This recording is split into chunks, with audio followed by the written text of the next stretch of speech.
My wife said, demanding a paternity test is toxic and shows how insecure you are. Maybe I should leave you. I just nodded. Then, at the gender reveal party, I handed her divorce papers and proved the baby wasn't mine. Hey, Reddit, 5 years of marriage teaches you stuff, like how your wife takes her coffee, which side of the bed she likes, and the exact sound her voice makes when she's lying straight to your face. Name's Barney, 32 male. My wife Claire and I got married young. I was 26, she was 24. I work in commercial insurance underwriting in Charlotte. She was doing social media management for local businesses. We bought a townhouse in South End 2 years ago. Pretty solid marriage. Date nights downtown, fighting about HOA complaints, talking about maybe having kids down the road. Everything was good. Until last October. She landed this big client, some fitness influencer named Paul, 29 years old, 340,000 Instagram followers, sold an online course called Alpha Ascension, posted shirtless mirror selfies with captions about discipline and legacy. He hired Claire's agency to manage his content strategy. All of a sudden, my wife was working late every night. Paul needs his Q4 content calendar done. Paul wants to brainstorm over dinner. Paul needs me at this event. Everything was urgent. Everything was Paul. First week, home by 9 p.m. Second week, 10:30 p.m. By November, she wasn't coming home until midnight. When I'd ask about dinner, she'd say she already ate with Paul. Started dressing differently for these late sessions. Nicer jeans. Actually doing her hair. Wearing that perfume I'd bought her, that she said she hated. Her phone habits changed overnight. She used to leave it on the counter, face up. Passcode was our wedding date. Then boom, glued to her hand, face down always. New passcode. When it buzzed during dinner, she'd smile before flipping it over. When I'd ask who texted, just work stuff. Then why are you smiling? Look, I'm not paranoid. I'm practical. And practically speaking, no client needs their social media manager at his place until midnight. But I trusted her. Marriage is supposed to be built on trust, right? My brother Rowan noticed first. He's younger by 3 years, works in HVAC. We were watching the Panthers game at his place in early December when Claire texted saying she'd be late, working dinner with Paul. Brother, your wife's definitely sleeping with that influencer guy. She's working. Big client. What work needs her to change clothes and smell like she's going on a date? Come on. He had a point. I just didn't want to deal with it yet. Rowan had been through his own mess 2 years back. Girlfriend of 4 years cheated on him with a coworker, got caught, tried to flip it like he was the problem for not trusting her. He'd learned about red flags the hard way, made him sharp about this stuff. Look, he said, I'm not trying to be a D, but I've seen this before. The late nights, the new clothes, getting defensive when you ask basic questions. That's not work stress. That's someone hiding something. Could be nothing. Could be, but if it's not nothing, you waiting around to be sure is just giving her more time to hurt you later. Just saying. Then I had to go to Raleigh for work. December 8th through 18th. Big corporate client needed on-site policy reviews. Couldn't get out of it. My boss made it real clear this was important. I was going. While I was gone, Claire went full ghost mode. Barely texted back. I'd send good morning messages. She'd reply 9 hours later with busy. Called her 3 times one evening, no answer. She texted back 2 hours later saying her phone was on silent during a work presentation. At 9 p.m. on a Thursday? Sure. The distance made it all clear. When you're in it, you make excuses. You explain things away. But sitting alone in that hotel room 150 miles away, reviewing insurance documents during the day and getting one-word texts at night, the pattern was obvious. She wasn't busy. She was occupied. She posted on Instagram twice while I was gone, both times at Paul's brand events. First was some wellness expo at the convention center where he had a booth. She's in the photo standing next to him, both smiling like they just won something. Second post was at a rooftop bar networking thing downtown, his hand on her lower back, her leaning into him just a bit. The kind of body language that looks friendly to strangers, but says something else when you actually know the people. I commented on the first photo. Looks like a good event. How'd it go? She never responded. Got back December 18th, caught a flight that landed at 7 p.m. Got home around 8:30 p.m. The house was dark. No wife, no note, nothing. I called her 4 times. No answer. She finally walked in at 11:20 p.m. with freshly styled hair and makeup still on. Said she'd been at her friend Abby's place and lost track of time. Which Abby? Abby from yoga. Your yoga class is Tuesday and Thursday mornings. Today's Wednesday. We met for drinks. Just catching up. Why are you grilling me? I'm just asking where you were. You sound paranoid. It's not a good look. That's the playbook, right? Make the person asking normal questions feel crazy for asking. I checked Abby's Instagram later that night. She'd posted stories all evening. She was home with her husband watching Netflix. Claire wasn't there. Another lie. Things got worse after I got back. She was distant, irritable, picking fights over nothing. I'd leave a coffee mug on the counter, and she'd blow up about how I never clean up. I'd suggest we watch a movie together, and she'd say, I never want to do anything spontaneous, even though she'd been turning down my plans for weeks. My friend Cooper from work noticed too. He's been at the insurance firm for 12 years, divorced twice, sees patterns. We were grabbing lunch in mid-January when I mentioned Claire had been acting weird. Weird how? I told him. Brother, she's definitely cheating. Question is what you're going to do about it. What was I going to do about it? That was the question I couldn't answer yet. Marriage isn't something you just bail on based on suspicions. You need proof. You need to be sure. Cooper leaned back in his chair. You want my advice? From someone who's been through this twice? Sure. Document everything. Right now. Today. Credit card statements, phone records, location data, anything you can get to. Because if this goes where I think it's going, you'll need evidence. And the longer you wait, the more time she has to cover her tracks. You really think it's that bad? I think when someone's behavior changes that much, they're either having an affair or planning to leave. Either way, you need to protect yourself. Start before she knows you're on to her. That talk stuck with me. If I waited until I had proof, it might be too late to gather what I needed. I needed to start now. That weekend, I started pulling records. Credit card statements going back 6 months. Location history from our shared Google account. Screenshots of her Instagram activity. Built a folder on my laptop. Started building my case before I even knew for sure there was one. January 28th. I was watching a game when she came home from what she said was a doctor appointment. She'd been acting strange all week. Quieter than usual. Pale. Making weird faces when certain foods were around. She sat down next to me. Turned off the TV. That's when I knew something was coming. I'm pregnant. The second she said it, I started doing math. I'd been in Raleigh December 8th through 18th. Today was January 28th. If she got pregnant during my trip, that was about 7 weeks ago. Timeline could work maybe. Barely. When did this happen? I'm not sure exactly. Maybe late November, early December. Hard to say. I was gone most of early December. I know, but we had sex before you left for your trip, remember? I did remember. She'd been distracted. Felt like she was just going through the motions. Okay, so you're how far along? Doctor said 6 to 7 weeks. It's early. Hard to know exactly. 6 to 7 weeks from January 28th. That put conception around mid-December. I'd been in Raleigh until December 18th. We'd had sex December 6th. If conception was mid-December, that was during my business trip while I was 150 miles away. The math didn't work unless she got pregnant on December 6th, and the dating was way off, or she got pregnant while I was gone. I didn't say any of that. Just said, okay, we'd figure it out together. She cried, said she was scared, didn't know if she was ready. I held her while my brain was already calculating.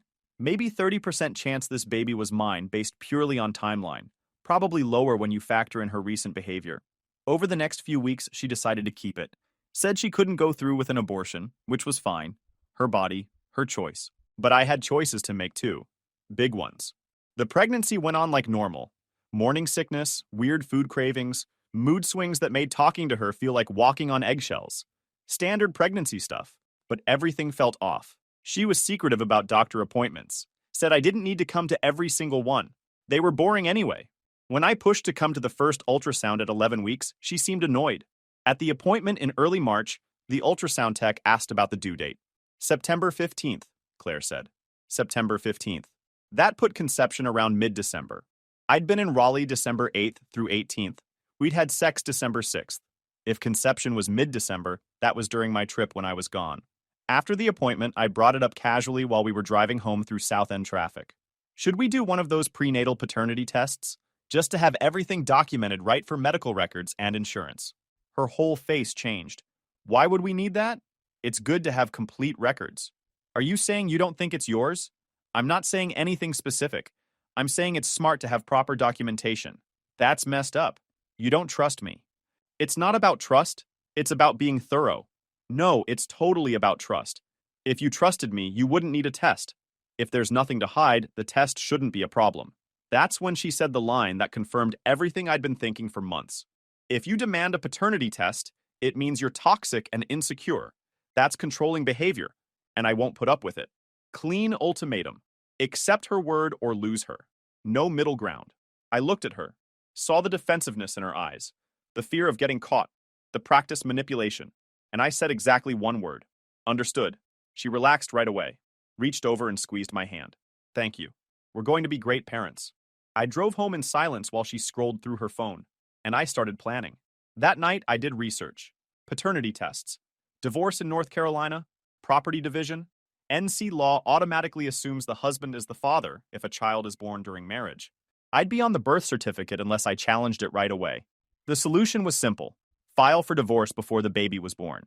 Contest paternity immediately. I called Rowan the next morning. Told him everything. So what are you going to do? Divorce before the kid is born. Smart. You need a lawyer? Yeah. Good one. I know a guy. Handled my buddy's divorce last year. Absolutely destroyed his ex-wife in court. Guy's brutal. Rowan set me up with Tom, divorce attorney in Dilworth. I showed up with a timeline I'd created, documenting everything. Late nights, changed behavior, suspicious texts, Instagram photos with Paul, the pregnancy timeline that didn't add up. Tom was a former prosecutor. Looked like he ate opposing counsel for breakfast. Read through my timeline in silence, nodding here and there. This is solid work. You want a file based on adultery? Can we prove it? Don't need to for the divorce. But adultery helps with dividing assets if we can show she spent marriage money on the affair. Did she?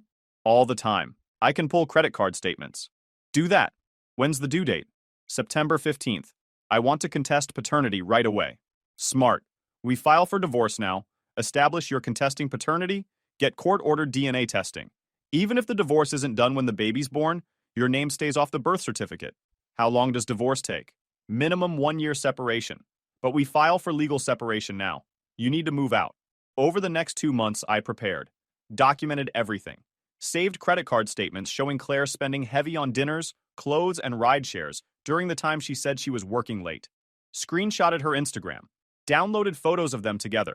Created a spreadsheet with dates, times, and location history, showing her at his apartment over and over.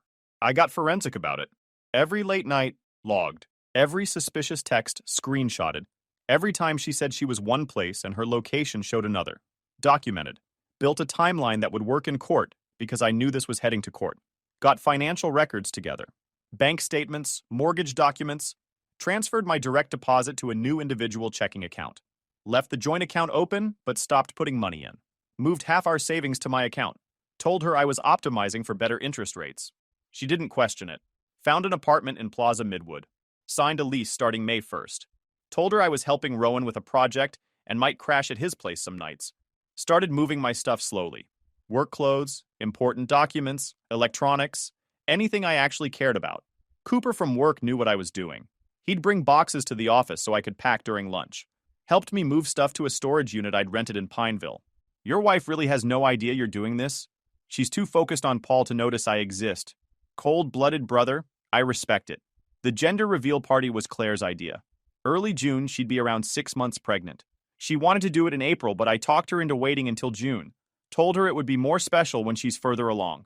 Real reason was I needed more time to get everything in place. Her parents offered to host it at their house in Ballantyne. Victor and Susan, conservative, religious, deacons at their church, voted Republican in every election since Reagan.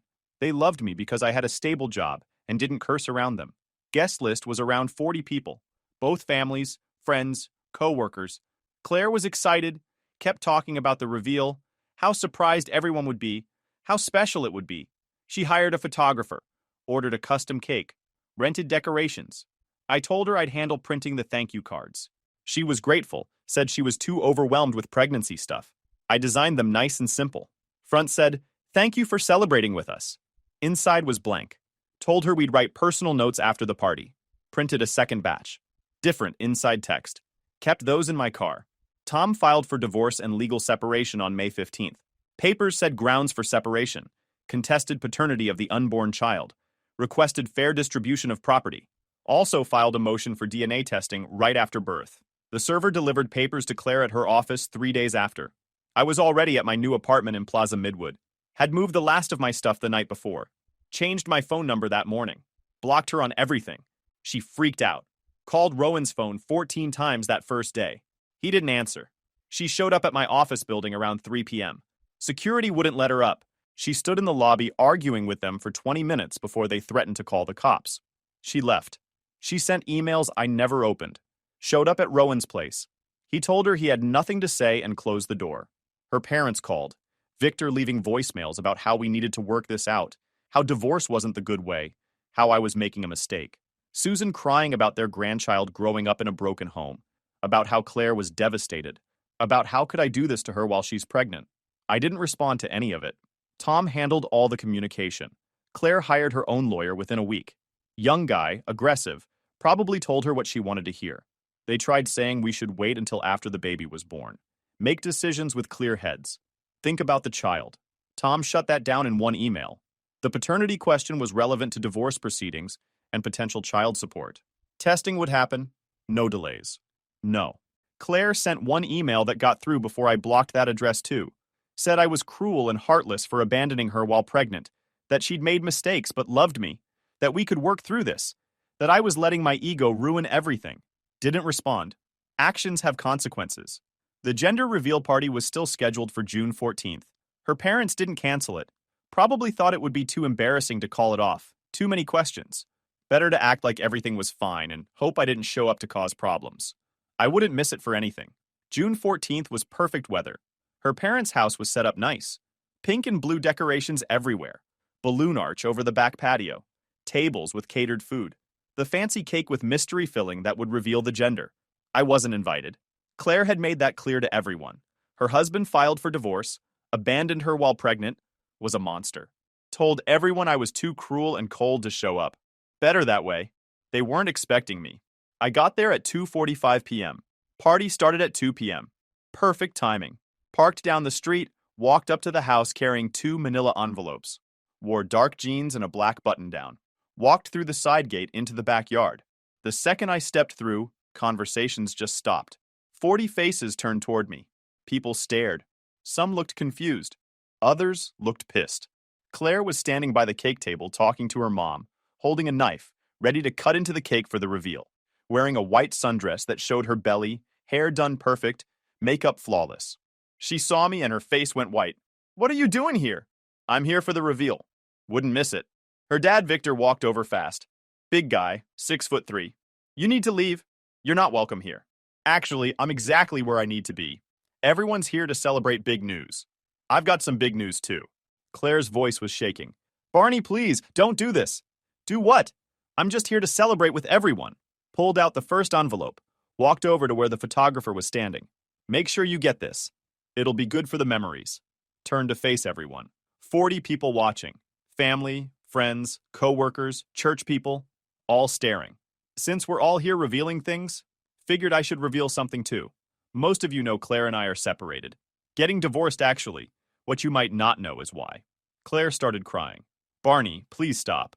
See, Claire got pregnant back in January. Said it was mine, except the timeline was off. So I asked for a paternity test. Reasonable request, right? Her mom, Susan, stepped forward. "This is inappropriate." I opened the first envelope. When I asked for a paternity test, Claire said asking for one meant I was toxic and controlling. Said she'd leave me if I demanded proof. Pulled out papers from the envelope. Innocent people don't threaten to leave over a simple DNA test. So I filed for divorce instead. Wasn't letting my name end up on someone else's kid's birth certificate. Victor was red-faced. "Get out of my house right now." "I'm in your backyard technically, and I'm almost done." I walked over to Claire, handed her the papers. "These are the divorce papers I filed in May, in case you forgot. Grounds for legal separation, contested paternity, requested DNA testing after birth. You've been served already but figured everyone should know." She wouldn't take them. Let them fall to the ground. I pulled out the second envelope. "See, I did some digging.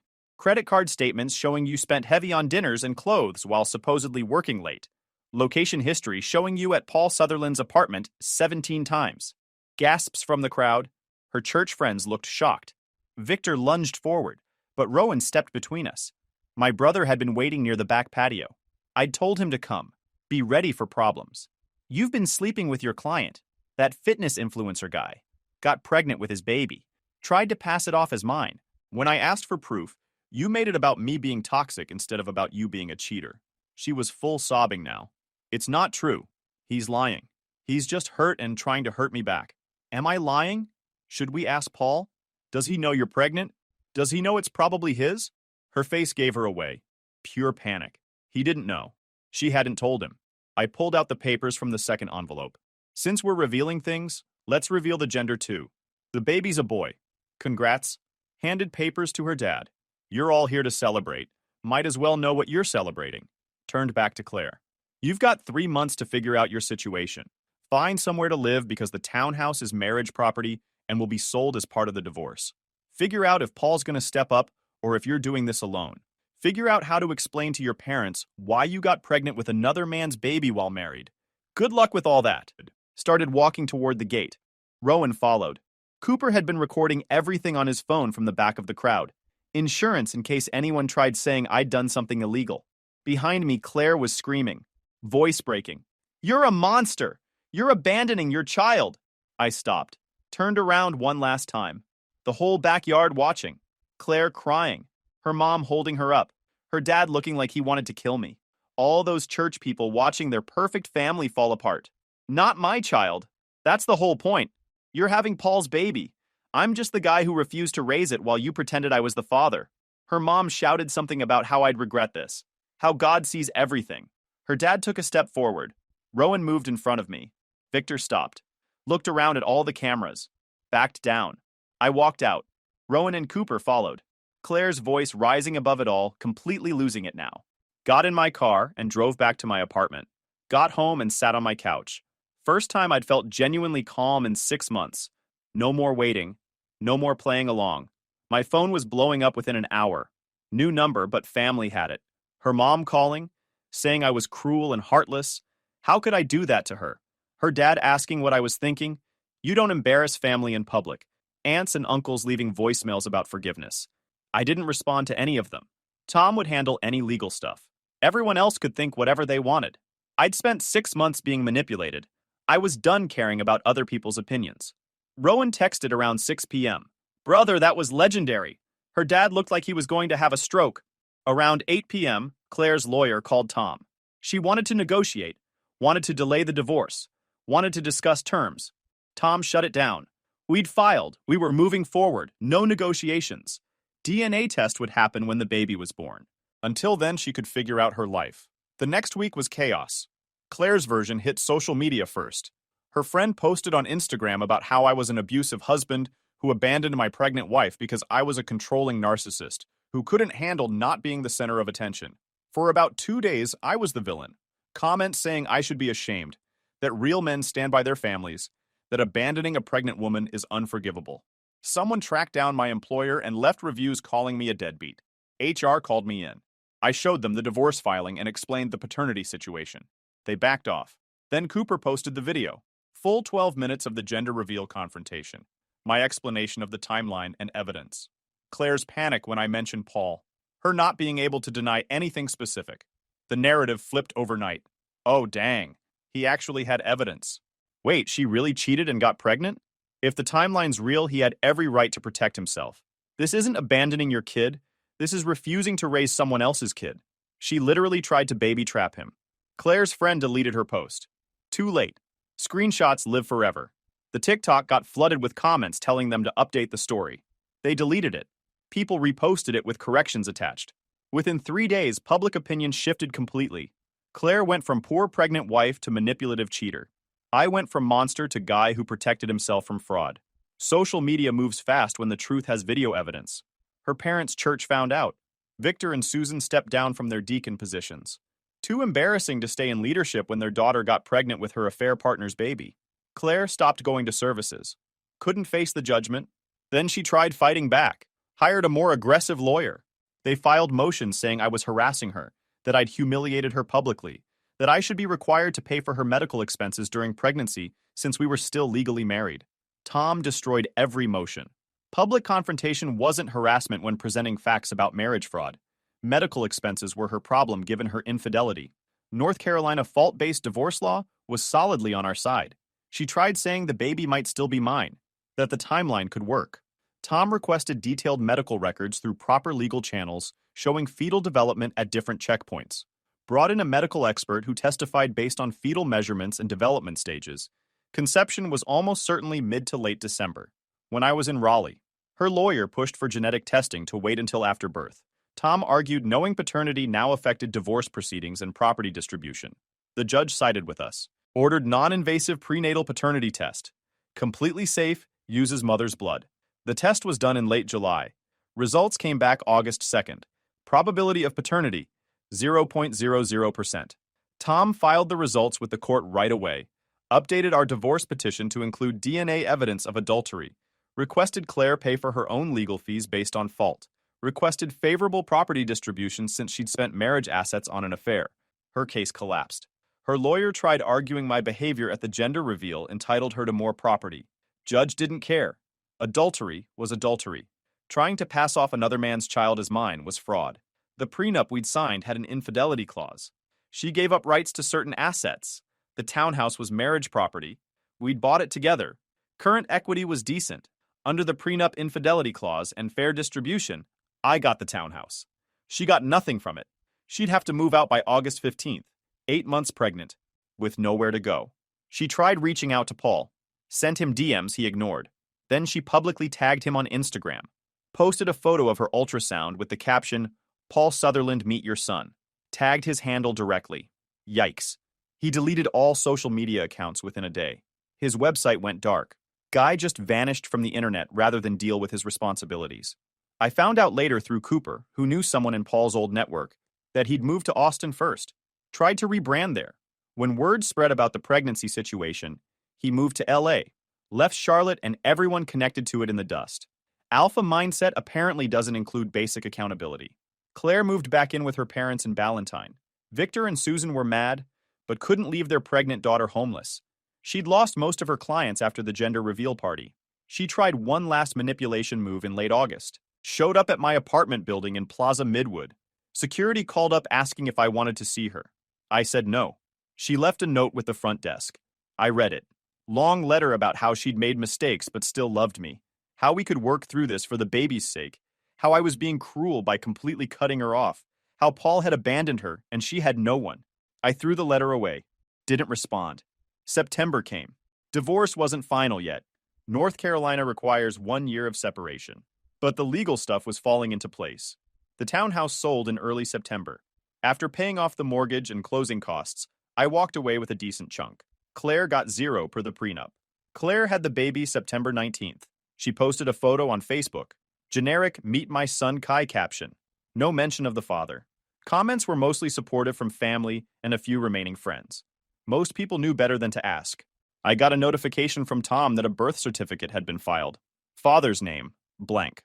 She hadn't listed Paul. He still hadn't acknowledged the baby. She was doing it completely alone. Her parents were helping, but you could see the strain. Susan posted less on Facebook about church stuff. Victor looked exhausted in the background of photos. They'd gone from respected church leaders to people whose daughter had an affair baby. Claire tried working remotely, but it fell apart. She got fired from the 2 freelance clients she still had by December. Was living entirely on her parents' money. Rowan sent me screenshots from her social media. She'd post photos of the baby with captions about how hard single motherhood was, how some people abandon their responsibilities. Passive-aggressive shots at me that everyone saw through. Comments would be supportive for a few hours, then someone would post, "Didn't she try to pass off her affair partner's baby as her husband's?" And the thread would blow up. She tried saying Paul owed child support, filed for paternity establishment, required him to submit to DNA testing. He hired a lawyer from Texas. Turns out he'd moved to Austin.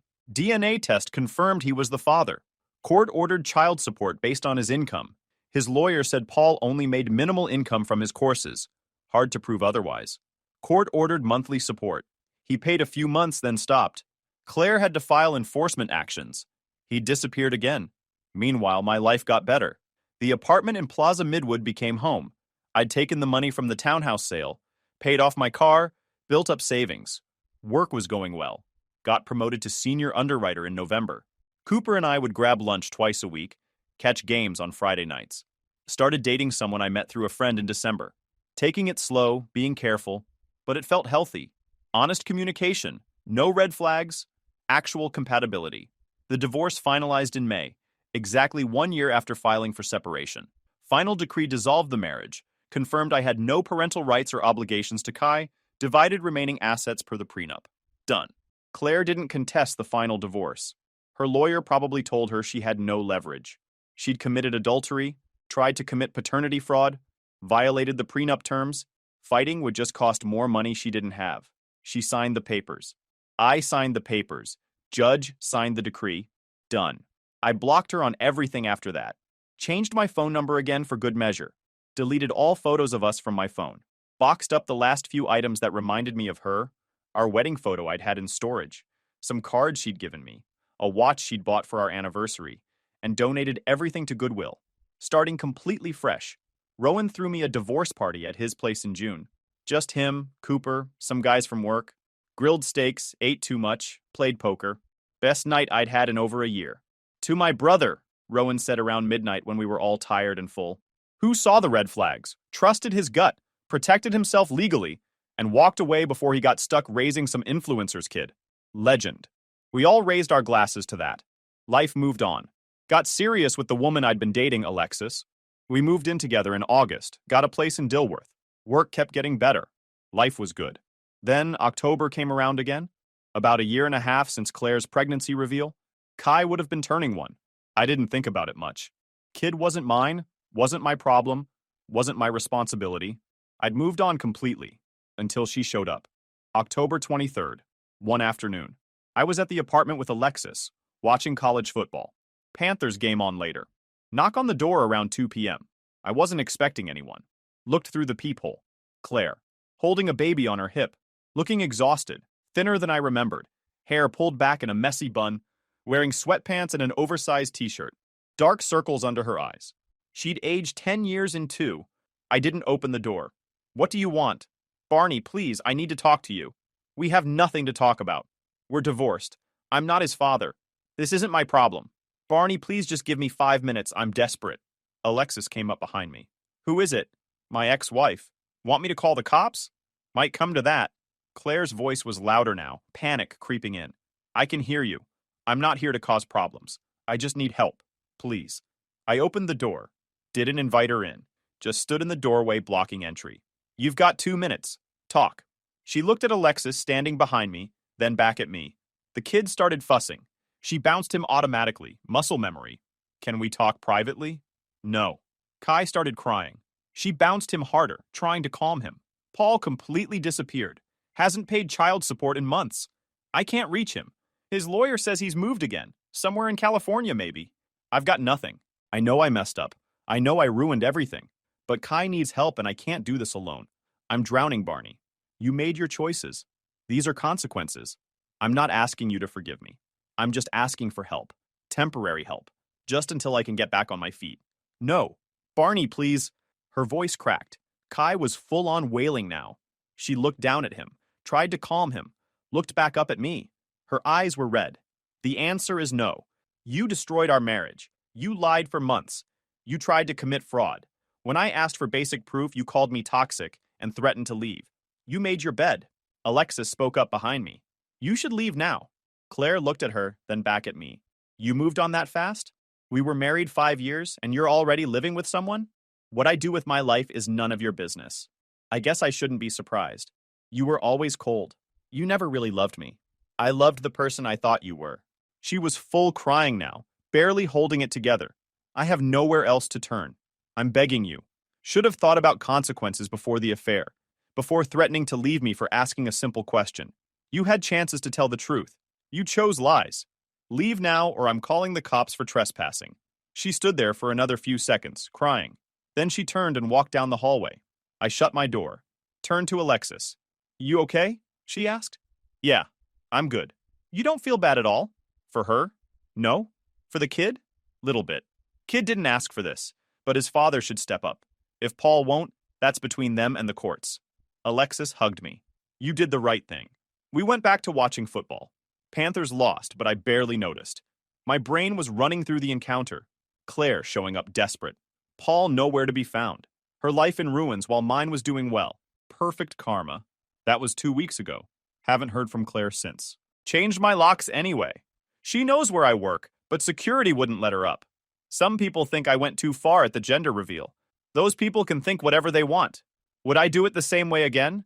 without hesitation, and I'm sleeping just fine at night. Guys, we are so close to hit 100,000 subscribers on this channel. If you are not subscribed to the channel, please consider subscribing. It really helps hit that 100,000 mark. Thanks for making this dream come true.